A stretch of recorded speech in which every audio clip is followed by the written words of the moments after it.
नमस्ते। आज हम एक ऐसे ऐतिहासिक सफर पर निकल रहे हैं जो वाकई आपको सोचने पर मजबूर कर देगा। आज चर्चा होगी 18वीं सदी के एक बेहद दिलचस्प और उतने ही चर्चित शासक की, टीपू सुल्तान।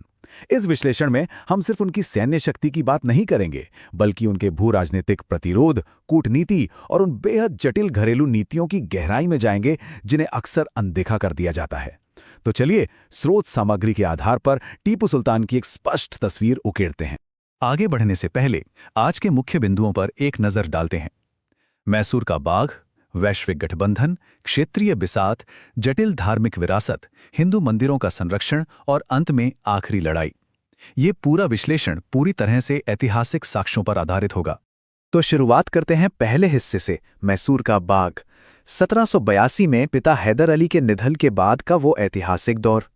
शेर मैसूर का ये टाइटल उन्हें उनके पिता हैदर अली ने ही दिया था, उनकी असाधारण वीरता और मिलिट्री स्किल्स को देखते हुए।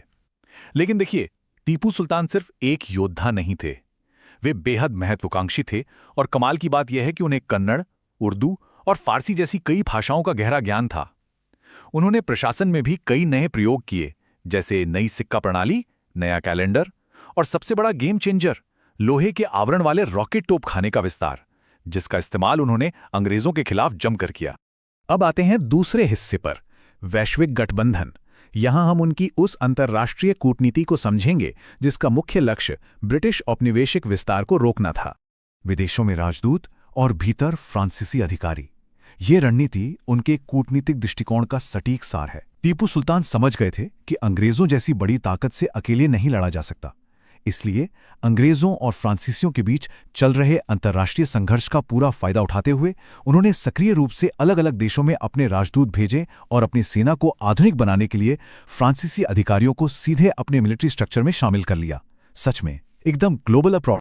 चलिए चलते हैं तीसरे हिस्से की तरफ, क्षेत्रीय बिसात।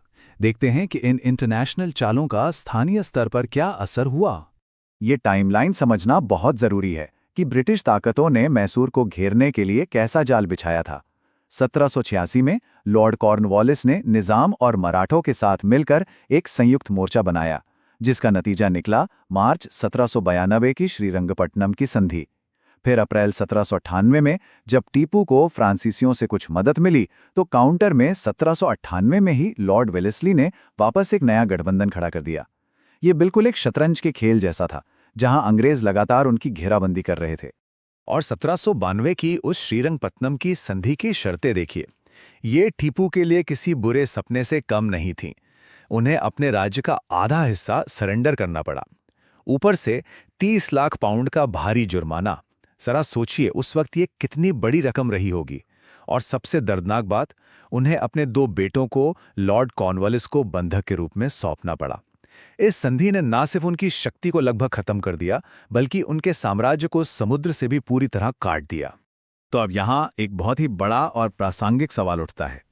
ये तो हुई अंतर्राष्ट्रीय कूटनीति और युद्धों की बात, लेकिन राज्य के भीतर उनकी नीतियां कैसी थीं?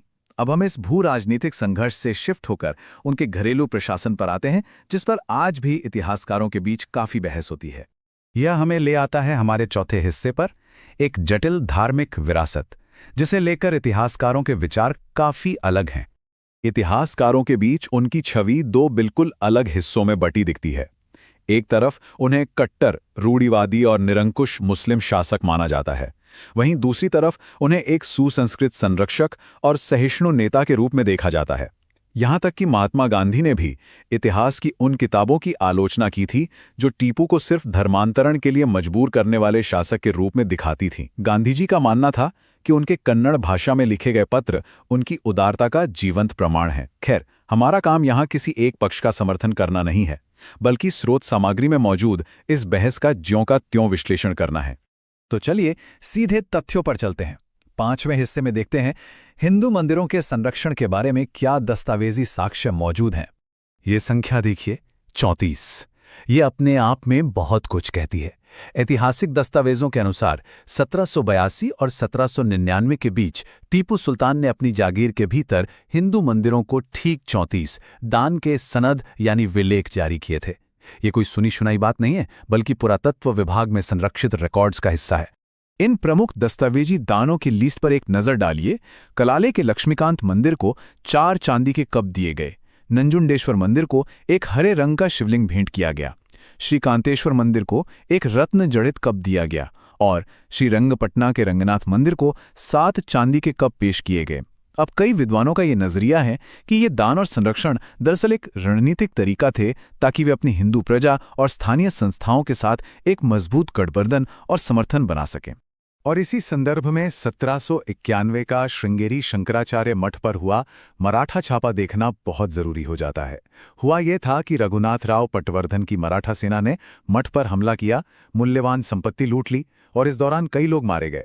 इस गहरे संकट की घड़ी में शंकराचार्य ने मदद के लिए टीपू सुल्तान से गुहार लगाई। तो इस पर टीपू सुल्तान का सीधा आदेश आया।